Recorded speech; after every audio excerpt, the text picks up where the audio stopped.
শীত উপলক্ষে 3 নম্বর আমল হচ্ছে আমরা গরিবের শীত নিবারণ করার চেষ্টা করব। আপনি একটু বড় লোক, আর্থিকভাবে সচ্ছলতার মধ্যে আছেন, আপনি দেখা যায় এই ঠান্ডা কনকনে শীতের মধ্যে দেখা গেল কি আপনি 2-3টা 4টা জামা পরিধান করে আছেন, সোয়েটার পরিধান করে আছেন, জ্যাকেট পরিধান করে আছেন, আপনার 2-3টা কম্বল আছে, এইগুলো আপনি নিবারণ করার জন্য চেষ্টা করতেছেন। কিন্তু আপনার বাড়ির পাশে, আপনার গ্রামে, আপনার হয়তো বা দেখা যায় রেল রাস্তার ধারে, বাস স্টেশনে, ট্রেন স্টেশনে, দেখা যায় বিভিন্ন জায়গায়, অলিতে গলিতে, বস্তির মধ্যে কত মানুষ, গরিব মানুষ, তাদের গায়ের মধ্যে একটা জামা নাই, তাদের পাতলা একটা শার্ট নাই। ওই অবস্থায় আপনি কি করতেছেন, অনেকগুলা জামা পরিধান করে আসেন, কিন্তু তাদের কথা চিন্তা করে আপনি একটুবার জন্য চিন্তা করতেছেন, হায় হায় আমাদেরকে এত শীত নিবারণের জন্য আল্লাহ পাক এতগুলা জামা দিল, তাদেরকে আল্লাহ দেয় নেই, তাহলে আমরা কি শুধু নিজে জামা পরিধান করে তাদের দিকে তাকিয়ে থাকবো? না, আপনার দেখা গেল কি 2-3টে জামা আছে, একটা জামা, 2-3টে সোয়েটার আছে, একটা সোয়েটার, 2-3টে জ্যাকেট আছে, একটা জ্যাকেট, পুরান জ্যাকেটটা দেন, কিন্তু তাদের ওই পুরান জ্যাকেটের দিকে তাকাবে না। তার ওই শীত নিবারণের জন্য আপনার চেষ্টাটা আল্লাহ পাক দেখবে।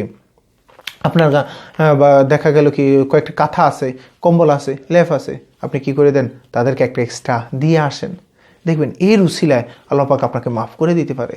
অথবা দেখা যায় আপনার কাছে আর্থিকভাবে আপনি একটু সচ্ছলতার মধ্যে আছেন, পাতলা অনেক সুন্দর সুন্দর এখন কম দামের মধ্যে কিছু কম্বল আছে, ও কম্বলগুলো আপনি কি করেন, আপনি মানুষদেরকে একটু কয়েকটা কম্বল কিনে মানুষদেরকে শীত নিবারণের জন্য আমরা চেষ্টা করে যাবেন।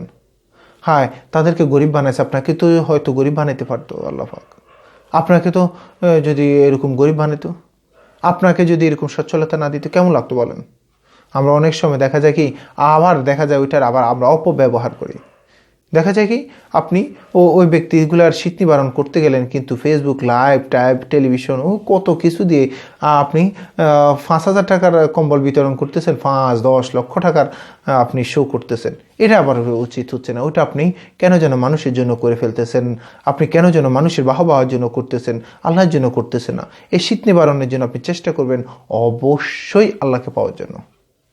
মনে রাখবেন, ওই ব্যক্তিদের কথা চিন্তা করে আপনার সামর্থ্যের মধ্যে, আপনাকে বলা হয় না যে একবার বাড়িঘর বিক্রি করে আপনি কি করবেন, তাদের দিকে তাকাবেন না।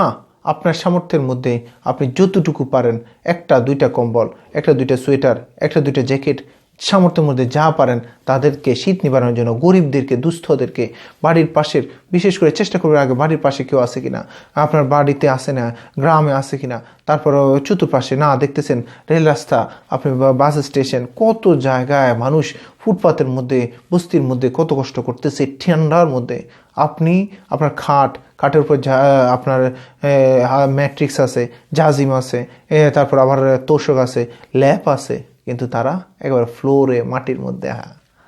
ওই মালিকটার কথা চিন্তা করবেন, শুকরিয়া জানাবেন, এই মালিকটা আপনাকে এত নিয়ামত দিল। এত কিছুর পরে আপনি কি করবেন, আপনি বেশি থেকে বেশি সামর্থ্যের মধ্যে আপনি দেখছেন না, আপনি কি করতেছেন, শুধু বুক করতেছেন। কম্বল 2টা আছে, আপনি দোনোটা ব্যবহার করতেছেন। সোয়েটার 2টা আছে, একটা পুরাতন আলমারিতে, ওইটা তো পরে হয়তো পুষ্কও পড়ে যাচ্ছে, কিন্তু কাউকে দিচ্ছে না। মনে রাখবেন, এর জন্য ধরা খেয়ে যাবেন। এই জন্য আমরা সামর্থ্যের মধ্যে, শীতের 3 নম্বর আমল হচ্ছে সামর্থ্যের মধ্যে, সাধ্যের মধ্যে সর্বোচ্চটা দিয়ে গরিবের শীত নিবারণের চেষ্টা করবেন ইনশাআল্লাহ। আসসালামু আলাইকুম রহমতুল্লাহি ওয়া বারাকাতুহু।